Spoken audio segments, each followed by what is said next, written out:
Good morning. Welcome to our webinar today on Watertech.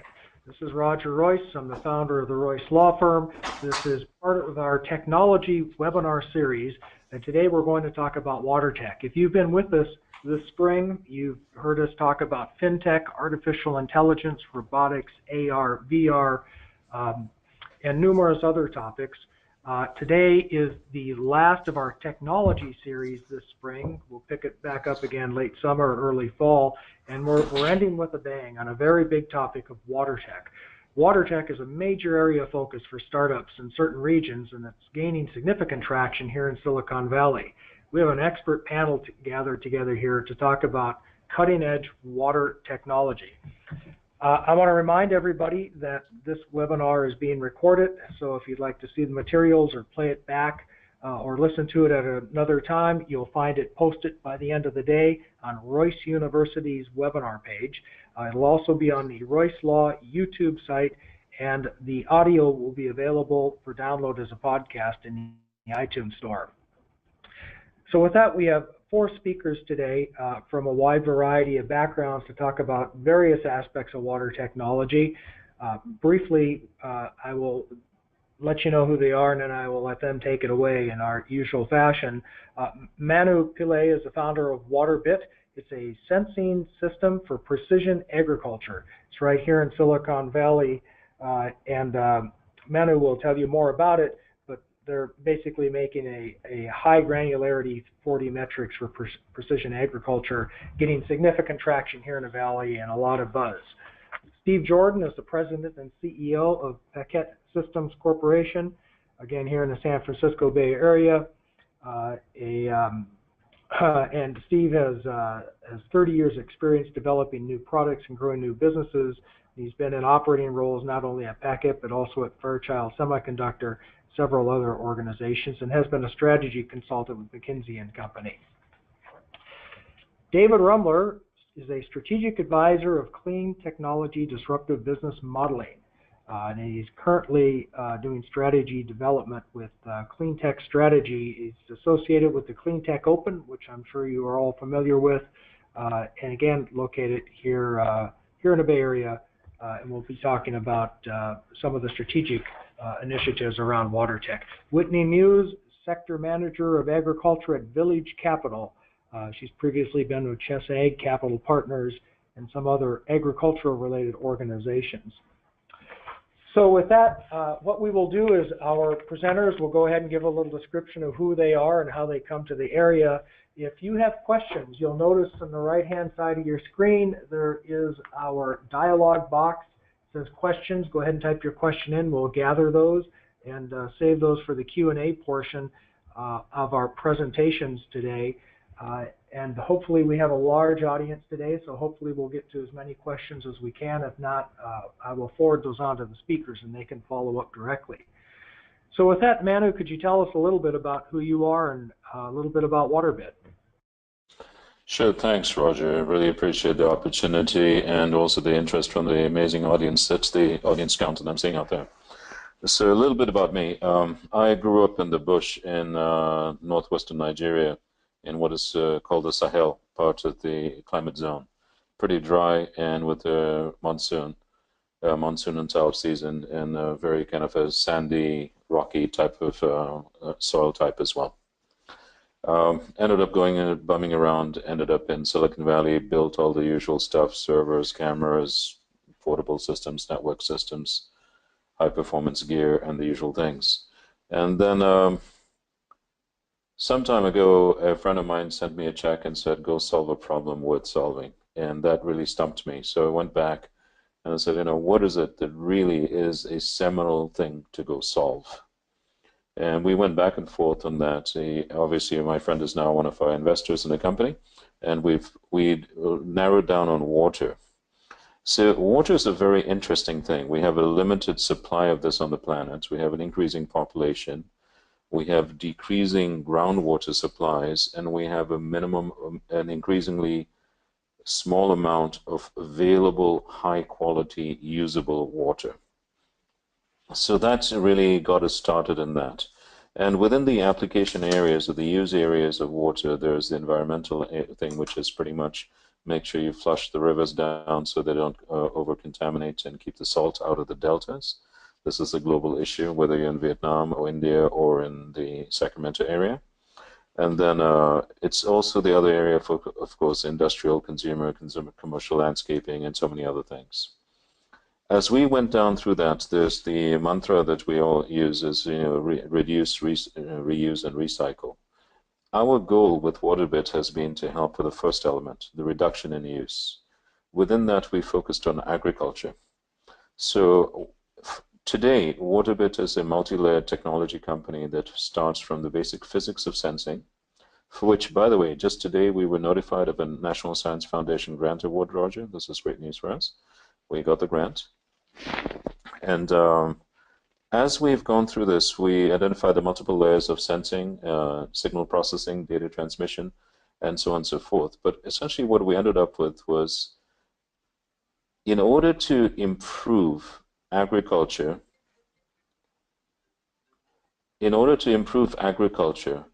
and to improve the efficiency of what is done, we all look to data science. The biggest problem we have is that there's a lack of real-time, ground truth, affordable, and granular data.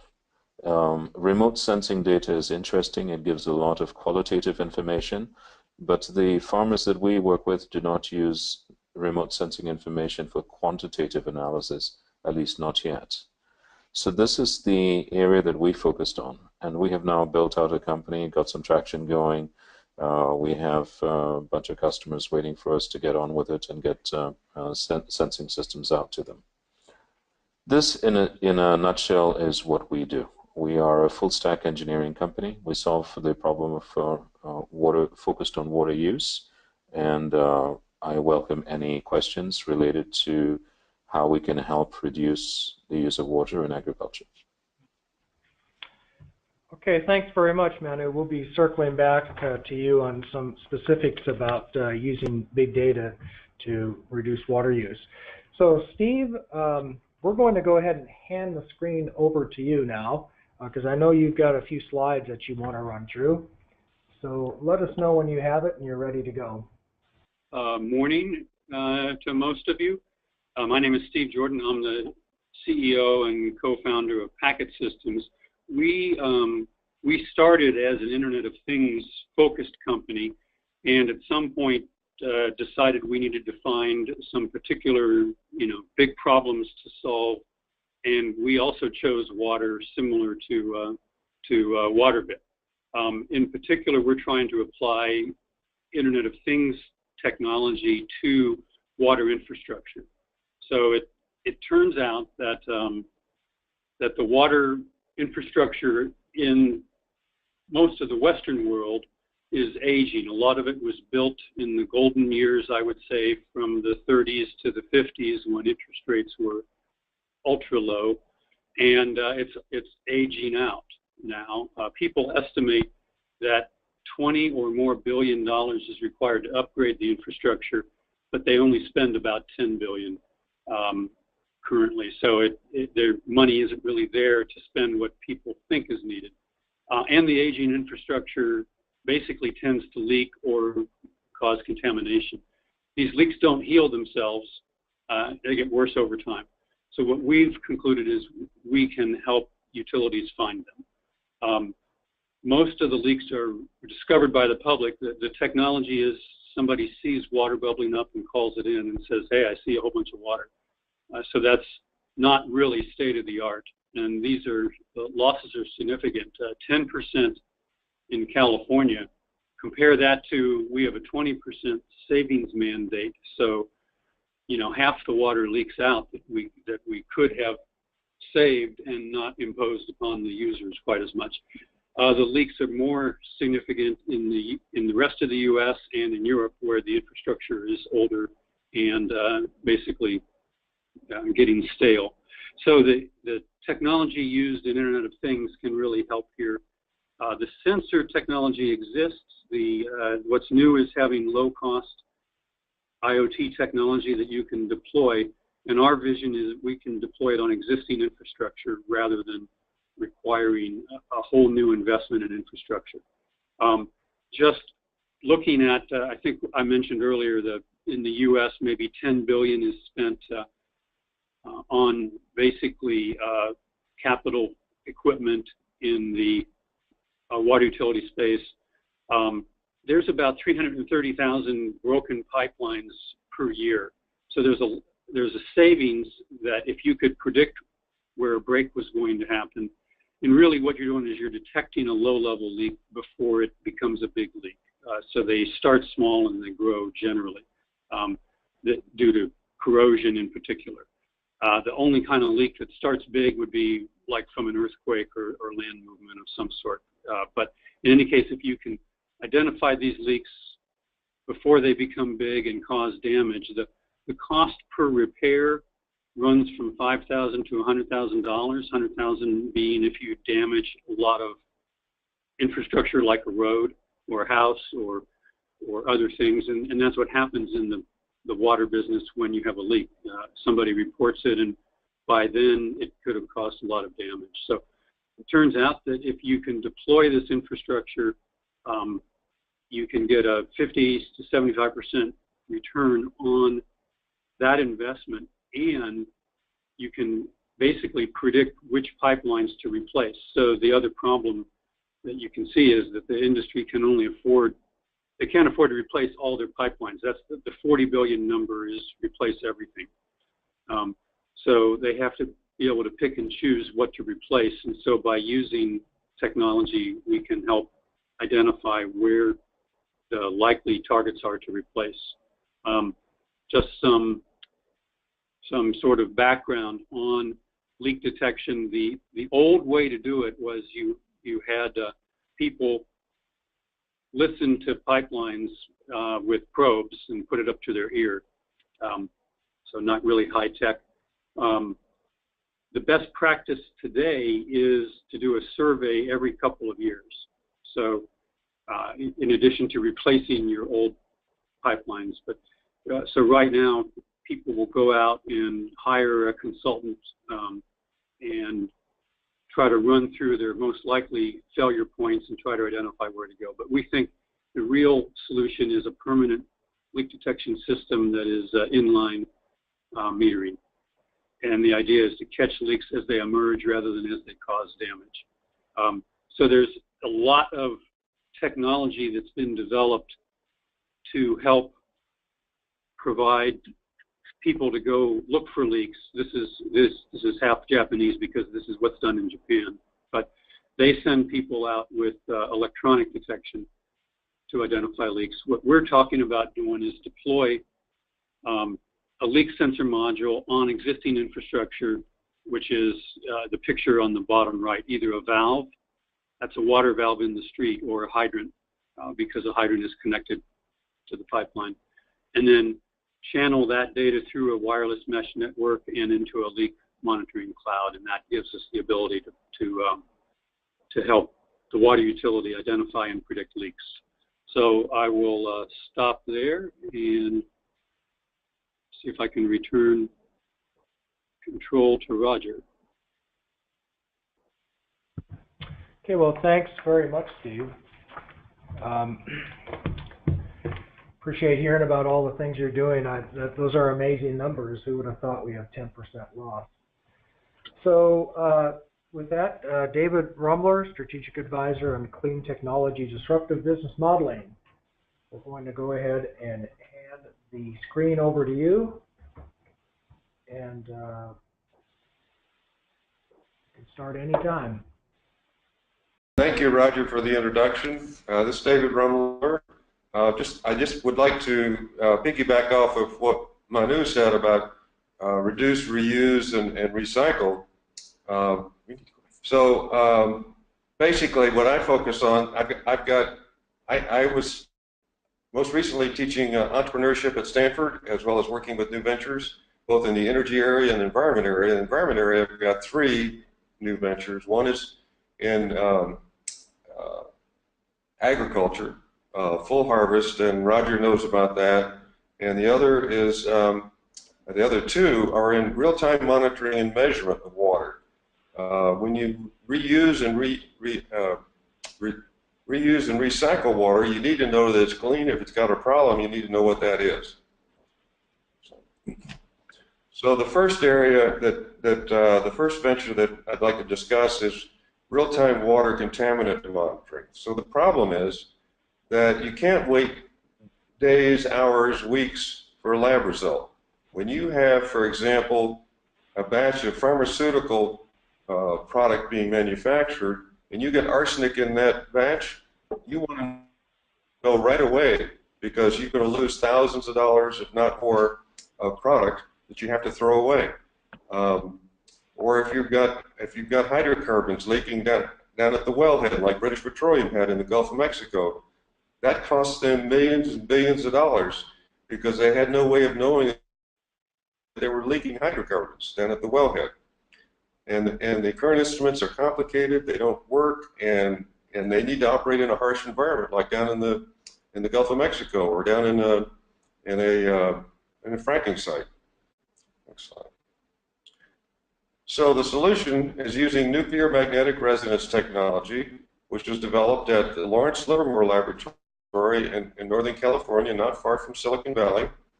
And you can actually, it's real time, you can measure parts per billion, parts per million. It's field deployable, it's robust. You can not only measure, but you can monitor real time. And this is extremely important for a lot of water applications. Next slide.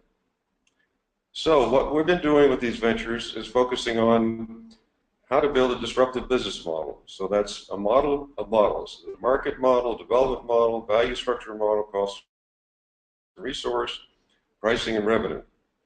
And if you look at the first step, market discovery, I'm going to dig into the TAM, what's called the total available market, and that'll give you a sense for what we're doing with in this area of water contamination. Next slide. So if you can see this slide, basically what we did in the first column, water use, we broke it out by potable water, gray water, and industrial water. Can't really show all of that. This is a spreadsheet on this particular presentation.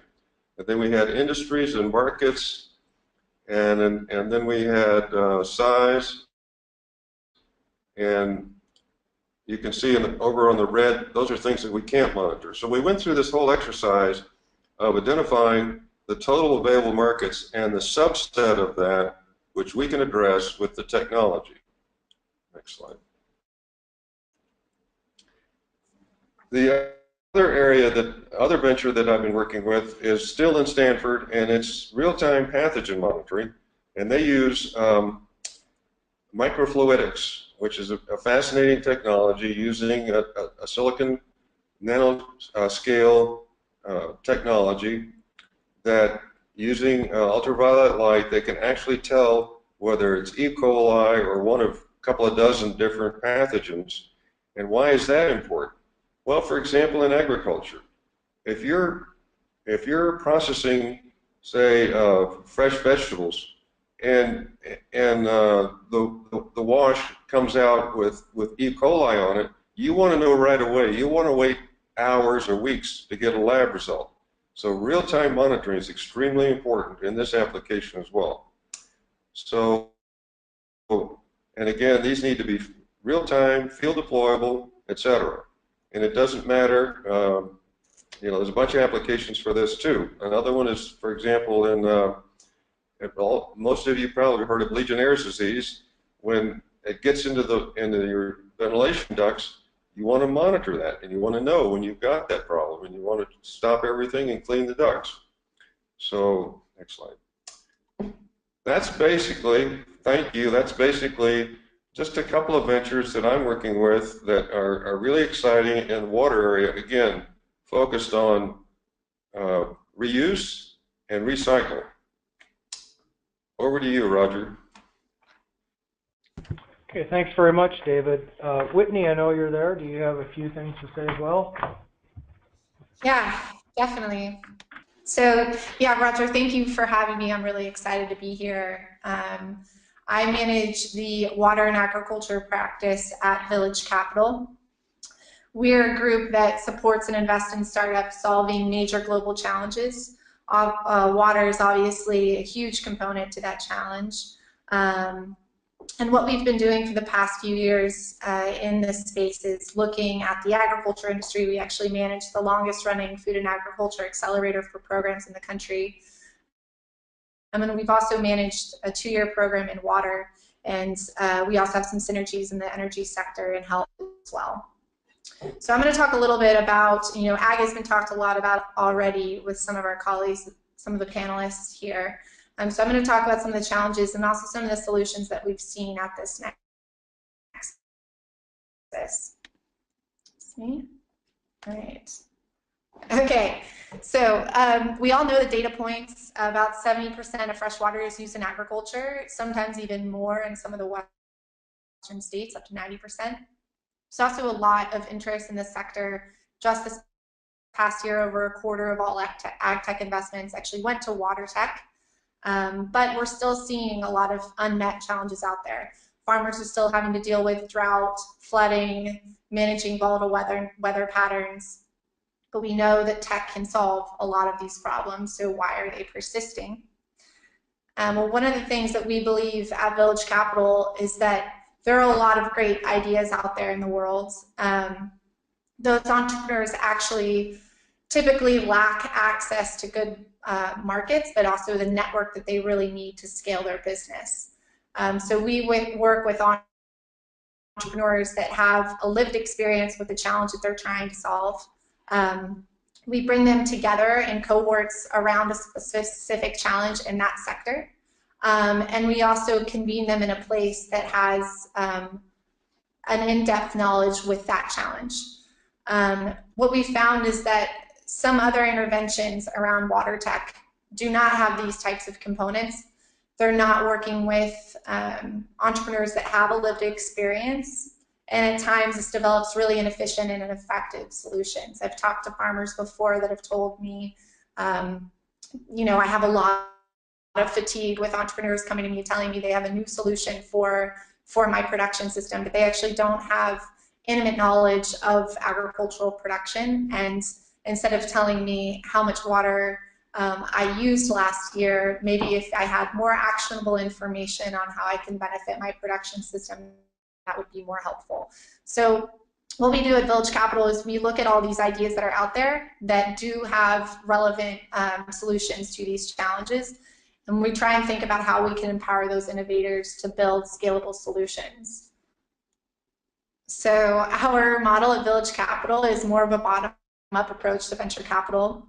We have a huge emphasis on peer collaboration because we believe these entrepreneurs have really great lived experience and can actually advise one another. They're all working on a similar challenge. They're also living and breathing what it's like to be an entrepreneur. So they're well equipped to advise one another on their business. But we're also creating a place for other key stakeholders in that sector to come together, whether they're corporations, policymakers, foundations, investors. What we do is we curate a group of entrepreneurs that are working on a particular challenge, and we bring in outside mentors and investors to help commercialize their business. Ultimately, at the end of our program, what we're hoping to do is democratize the process of entrepreneurship through what we call peer-selected investment. So at the end of our program, we have the entrepreneurs participating in that cohort actually select which of their peers should receive investment for that cohort. We've had a lot of success so far. A couple of our portfolio companies in the water space and in the ag space are listed here. Emergy is an Atlanta-based company that's developed compact hydropower turbines with a proprietary magnetic gear drive that's more efficient than traditional mechanical gears. They can generate electricity from low-flow water, so it doesn't have to have a high-pressure water system. And unlike solar or wind energy, they can actually generate electricity 24/7. Future Pump is an entrepreneur out of Kisumu, Kenya, and they've developed some lightweight, durable, solar-powered irrigation systems for farmers in East Africa. Spencer Technology and Stony Creek Colors are not directly related to the water sector, but are in adjacent categories in ag. We've seen a lot of synergies, obviously, within the agriculture sector, but also some really great opportunities to bring entrepreneurs together from both the water emphasis side, but also agricultural production side and future partnerships and collaboration, but also in as a mentorship component to it too. So that's about all that I have. Kind of a big overview of what we're doing at Village Capital, our model, our vision, and then also a peek into our portfolio companies in water and ag. Okay, well, thanks very much, Whitney, and thank you, panelists. As I listen to this, I can see that Watertech can cover a lot of different areas. I'm hearing security, conservation, storage, even production with new pumping and decel models. But I want to focus a little bit to start with on, I guess, what is the conservation aspect. And coming back to you, Manu, with precision agriculture, I think of precision agriculture when it comes to water is really a matter of getting by with less and more efficiently using the water, targeting the water. And out here in California, where we're suffering through a pretty long drought, that's important. But the question I have for you, and if you know, is how significant can this be? Is conservation going to be enough for most of these farms to survive in these sorts of drought conditions? And is your technology, is that a final solution for a lot of these farms that I know some of them just weren't able to get by because of the water situation? I think the question's actually quite what I'd call put them in the seminal thinking category. So if you take a top-down view of what's going on, I've spoken to, my co-founder and I have spent several tens of thousands of miles driving up and down California, and pretty much every week we do a couple hundred miles. This week we were up in Woodside at a vineyard, and next week we're going to be in Huron, Chico, and Salinas the week after. So we get around, and where I'm going with this is that our statistical review of data plus discussing face-to-face with growers is that in California, the Central Valley agricultural capacity exceeds the available water by over 1.5, a factor of 1.5, assuming that there's a full disbursement of water from the Central Valley project, which means that at this point in time, the agricultural industry is already overbuilt. In other words, even if I was to look at the only way to achieve that is by a radical effort on conservation, perhaps a change and then a market-driven change in crops, and also a much more a policy-based initiative for water storage, which is a different problem, which is way above my pay grade. But without improved water storage, we'll also have a problem. Those of you who are watching climate change, if you've checked recently, you'll notice that the snow cap in the Sierras in California is pretty much all gone. And we've not even reached July 4th. So it's not just that we have to have snow, the snow has to persist. And so these issues mean that at a fundamental level, we are working in an environment where every drop has to count. So now to give you an idea where things are heading, when we talk to some of the growers, we have the growers talk to us on how many acre-feet of water they spend on irrigation. Next week we're going to be, actually yesterday and next week we're in a vineyard in Woodside, not far from Silicon Valley here, where our client uses not more than 12 gallons of water per vine. And that ends up being that when you work out the total water consumption over the grow season, his consumption is less than 1% of what other vineyards are consuming in the Central Valley. So I believe that there are dramatic improvements we can make in conservation. The only way we can do that is by having highly granular systems, which is kind of why WaterBit exists. This is where the data science comes in. There is enough variation in soil conditions, even in a 9 square meter zone, that if you could afford it, you could actually have per tree or per vine irrigation. My goal as the CEO and founder of WaterBit is to make that affordable. We are pushing the cost of sensing systems and closed-loop control systems, meaning the ability to have a sensor with a valve to control the water flow, and bring that down to a single plant. We will be at that in about 2 years, where we will be able to control that very tightly and drop the water consumption. The side benefit of that, of course, is that I grew up in an area where we can call it agriculture 1.0 compared to, as Lance Donny would say, 3.0 in America. And being able to drive precision control down to a 9 square meter zone means that we can make things that are affordable for use outside of the United States, in China, India, East Africa, South Africa, and also West Africa. There's not too much you can do in the Sahara, but you get where you're going. So these are the kind of things that WaterBit is trying to do. We are trying to bust out and make a fundamental difference in the affordability and precision of control, where the net result is that we hope that on average we can drop consumption by a couple of percentage points across California, but we know that there are people that, you're going to 12 gallons per year for a vine. I mean, that's just off the charts. So there is possibility. And the big question, is conservation enough? I don't think so. I think we have to have a fundamental change and add more to the meaning of what conservation includes, including policy level changes that need to be driven through the ballot box as well. Long answer to your question. I hope that was okay, Roger.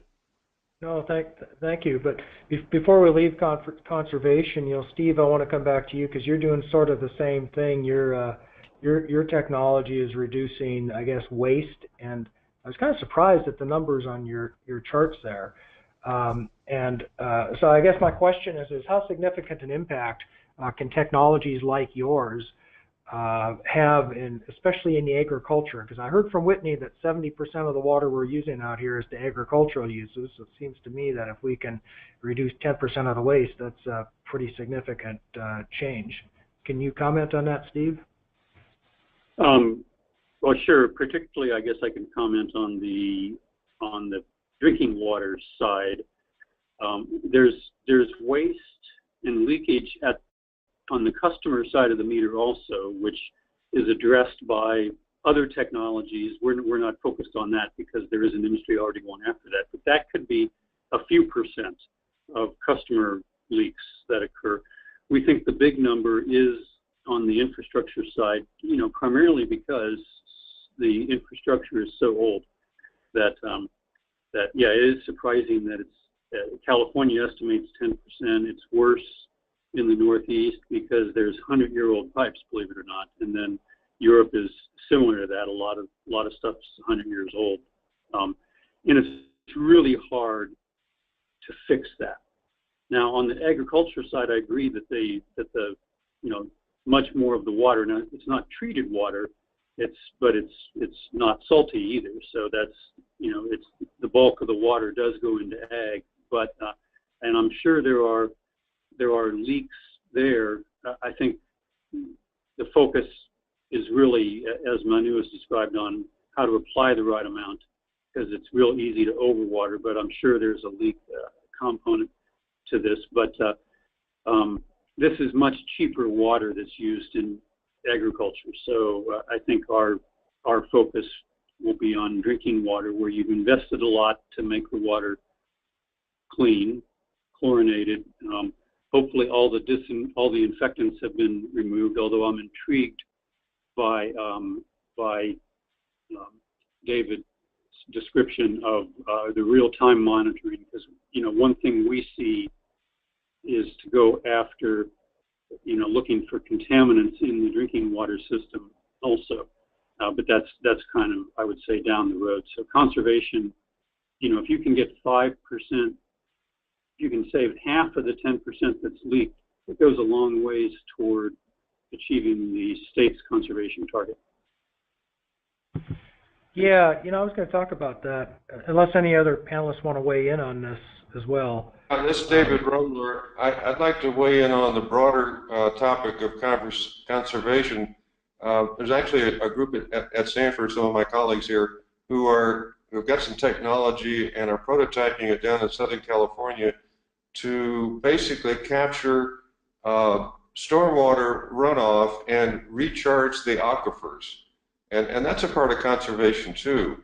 And before it gets into the infrastructure that Steve's addressing, you need to also get it into the aquifers. And right now, a lot of that water just goes right down the river and right down to the ocean and never gets used.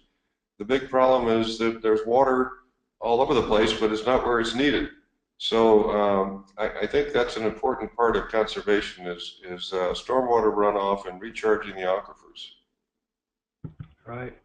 I totally agree with that. This is actually a key thing. That's what I was saying. It's really above my pay grade. It's at a policy level. We need to improve our catchment zone so that the water not only has a chance to store, but also has a chance to sink down and recharge. Okay, thank you. So Dave, it sounds kind of interesting, fascinating really to hear what you're doing in the terms of security. And I think especially these days when we hear so much about terrorist attacks, this has got to be an area of concern, heightened concern for everybody, especially at governmental levels. And I had not heard yet until just today about some of the things you've been talking about, real-time monitoring devices. But can I ask, is this something recent? Is this something that is now, suddenly there's a heightened interest in these sorts of technologies?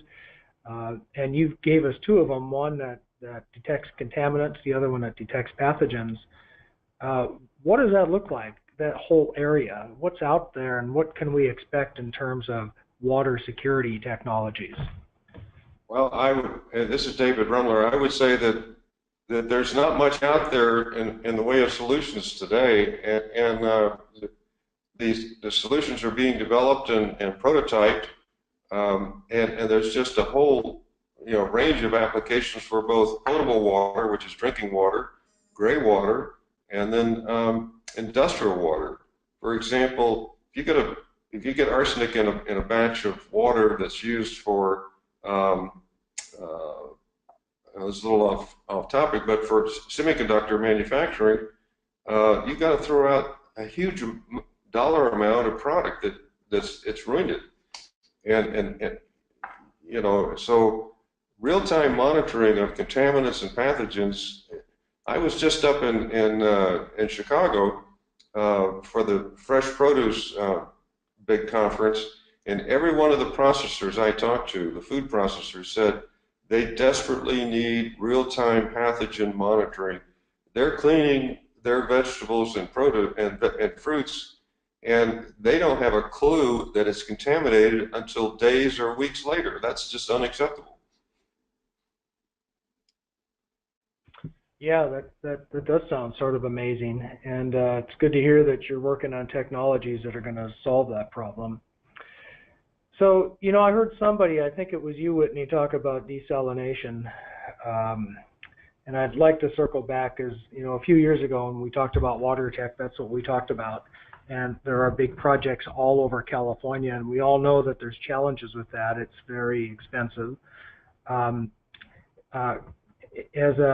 an investor, is that something that you would look at? And for any of our other panelists, is this a technology that I guess is still maybe the dominant new water production technology that's out there?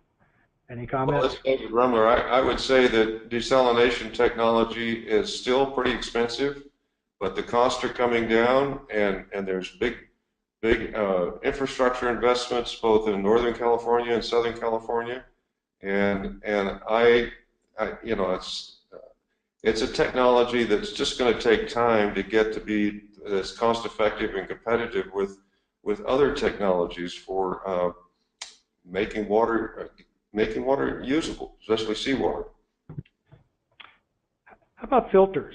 I've seen thin film filters for purifying water. Is that, again, Whitney, is that something you'd invest in, or is that something you would take into your program? Do you see some future in that? Right. No, I definitely think that would be something we would be interested in. You know, both from a synthetic filter that you could develop for use in agriculture, but we've also seen some really unique innovations around actually increasing the soil productivity and soil health to capture more water and to increase the soil water holding capacity of the soil itself. So not really a direct intervention into WaterTech, but again, an adjacent category in the ag space that we've been looking at. Mm-hmm. You know, one of the companies, Whitney, that you put up on your screen, I believe it was a pump. And and through our Royse Law AgTech program here, we've seen a lot of different water solutions, several of them around very efficient pumps, because so much of agriculture here is now groundwater. And the trouble we've had here in California is that those pumps are going deeper and deeper, and as they go deeper, the water, gets more, there's more salinity to it. And that becomes a problem. So kind of circling back to what you were saying about soil health, we solve one problem, and really maybe we haven't even solved the problem because the water may not be as usable. Do you see any technologies that help with that issue, or any ideas as to what we might see to deal with the fact that there's less accessible groundwater, or at least it's a lot deeper, let me put it that way? No, sorry, David and I are talking. Have I seen any technologies around the salt in water of pumps? Yeah, there's actually, Roger, this is David Rummler. There's a technology being developed at Stanford for water treatment, and the first, and we're going to put the monitoring equipment I talked about there, but it's actually water treatment. It was prototyped in Korea, and there's a water treatment plant being built on campus just purposely to develop this technology for water treatment. And I don't have the details in front of me, but I could certainly get them to you. It's called Codiga, C-O-D-I-G-A, and if you Google that, you'll see some of what's going on there at Stanford in terms of building this water treatment facility. Yeah. So Roger, you bring up an interesting topic here. So we have customers that are pumping water from about 1 kilometer depth. So you can calculate right away the kilowatt hours required just to move a nominal amount of irrigation. And they do actually have salinity problems. And therefore, the current cure for the problem is they buy better water, surface water, at a higher price. They're on the wrong side of the Central Valley, so they're in the Westlands Water District. So currently the cure for that is that just like Scotch, the water is blended, and then there's a the real-time monitoring of salinity is not currently commercially viable in soil. Salinity measurement in water is viable, but not in soil right now. So that's a different problem. There are all kinds of probes, but they're not really economically viable at scale. So today that's how it's solved. In terms of the pump having problems and having issues from coatings and other things, pretty much every year you're going to take the pump and go flush it and do some maintenance on it, and that's right now done in the preventive maintenance area. So that's currently how it's being handled, but it is a noticeable problem. The crop insurance that all the growers have requirements on monitoring salinity levels not to exceed, otherwise the insurance is pulled. So it is a very seminal issue for a number of our customers. Yeah, Manu, you hit on another area that I've seen some development and that's in just the markets. You're right. People can buy and sell water in this state, and I've seen some technologies trying to make those markets a little bit more efficient and maybe even web-based. But that again, it's kind of funny. We keep coming back to the regulatory issues. A lot of this is policy. It's having laws and regulations that allow these things to exist. And that sounds to me like one area that could really where the state could really help. Hey, I want to touch upon one other thing. I don't know if you saw this, but down in LA County, so storage is the big problem in California, right? We have these big open reservoirs, and we lose a lot to evaporation here. And you might have seen that down in LA County, they did this, I don't know if it's an experiment or what, but they dropped these plastic floating balls into the reservoir to reduce the level of evaporation. Which seems, very clever, although it's probably kind of expensive, I would guess. I'm just wondering, and I've heard of other technologies being used in other parts of the world to deal with the fact that so much water is lost through evaporation. Have you seen anything like that? And does it even make sense to have these open reservoirs when we have that much loss? Any comment on that? And that is an area for new technologies to expand and solve a problem. I think the challenge is at scale, is the scale of operation. When you start doing that at scale, then it gets quite expensive. Yeah, that's probably the problem. I think here in California, at least, they say that really storage is the one thing we're sorely lacking. And that's expensive as well.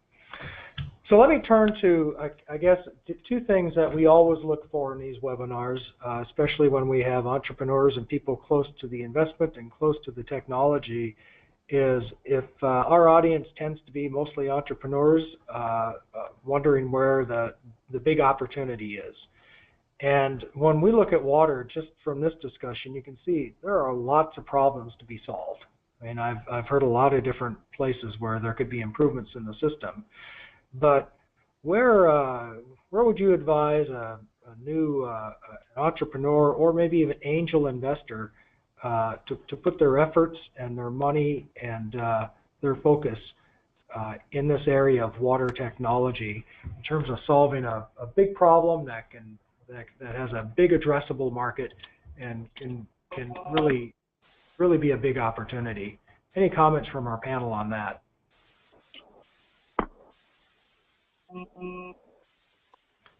Well, I'll take a pass then. Okay, go ahead. If there's an investors, come invest in our company later. We have a room opening up in a couple of months. I'd love to have you on board. And if you're an entrepreneur, or if you're entrepreneurial, and if you can code or build products, then come talk to us. We're hiring. But that said, I think the biggest opportunity, the opportunities that we are seeing, if you take agriculture as a simple example, there's the water consumption, then there's the food processing, and the pathogen detection area is one where I see that there's a number of opportunities. Contaminant and pathogen detection, both at the source, during transit, and at point of consumption, are all critical elements related not just to water, but also to overall agriculture and food safety. Right. Yeah, I would say, Roger, I mean, if you're an entrepreneur interested in this space, I would have some close experience or find a co-founder that has a close experience with the challenge itself. If you're working in ag, talk to as many stakeholders across the supply chain, not just farmers themselves, because there's a lot of variables within the value chain in food and agriculture that are important to consider, even if you're just focusing at the farm level. For example, I was talking to a large wine company the other day, and they told me actually 80% of their water use is in processing. It's not in the grape production itself. So I think it's important to really understand the entire value chain of the market that you're working in. Okay. So we got a question from our audience here. They'd like a comment on the regulatory environment, particularly here in California around water.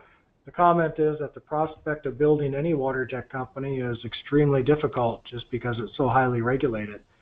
Any comment about that?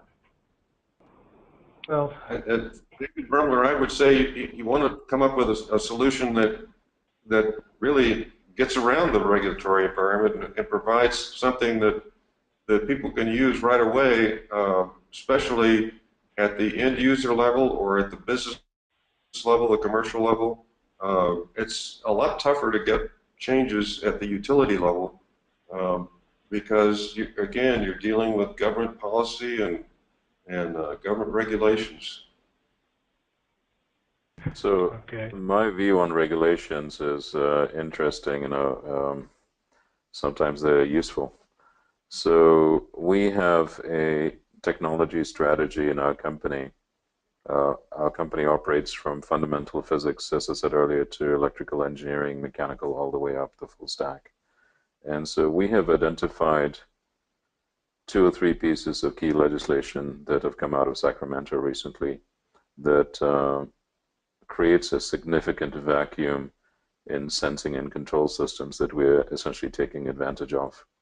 And so by the time these laws bite in about a year, 2 years from now, we believe we'll be one of the few companies ready to fully provide solutions to that headache as it comes up.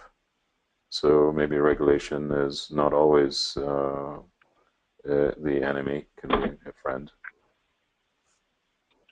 Well, no, and it can be your friend in this, can't it? I mean, Manu, I mean, you mentioned at the start that you just received a government grant. And it seems to me this is an area that the government would have such a profound interest in that there ought to be lots of EUA grants or California VFA grants or. There are in water technology for the entrepreneurs out there. In water technology, there are grants available. Water environmental combination. There are grants available from the U.S. Department of Agriculture. The state sweep programs enable the farmers directly, but not the startup directly. So for enabling the startup, look at USDA and look at the National Science Foundation. Our grant is from the National Science Foundation. And then also look at the Metro Water District in Southern Cal. They don't have much water and they have a massive population. LA is a couple of times larger than the Silicon Valley area in terms of population and scale. So that's an area to look at. And those are the things I would look at as well. The other thing I would really encourage is that there's a tremendous amount of work that is being done in California and the university systems. We don't have a close relationship with Stanford. We have a much closer relationship with UC and the University of Illinois. And then at the University of Illinois, we've started work on low-cost pathogen sensing systems for water that we started, but we put on hold at the time because it was a timing issue. So we have also the opportunity to license technologies from universities, and then you can take full advantage of regulatory issues in your favor to seek SDTR grants as well to transfer those technologies to production. Okay, well, thanks very much. We've got several questions here that are very technical and they're directed to specific panelists on specific companies. But we're running towards the end of our time. So what I'm going to do is I'm going to go ahead and just pass those questions along to the panelists and let them follow up with you individually offline. And at this point, like I say, we are at the end of our time, and I want to be respectful of the time, of the panelists' time as well as our attendees. I want to thank you, panelists, for being here today. I think what we've learned today is there certainly are a lot of opportunities and a lot of challenges and a lot of problems to be solved in water, and it's great to hear about the new technologies that are out there being developed to deal with these problems, especially so we don't get caught by surprise during the next California drought. This is the last of the technical webinars or technology webinars in our series. Our next program is tomorrow. It's on FERPTA, foreign investment in U.S. real property. Then we're taking the summer off. We'll be back next fall with a whole series on the gig and sharing economy, as well as some things around disaster planning. So again, this webinar has been recorded. You'll find it on Royse University webinar site, the Royse Law Firm YouTube site, and available for download as a podcast in the iTunes Store. And with that, thank you again, panelists, and we'll go ahead and conclude the webinar.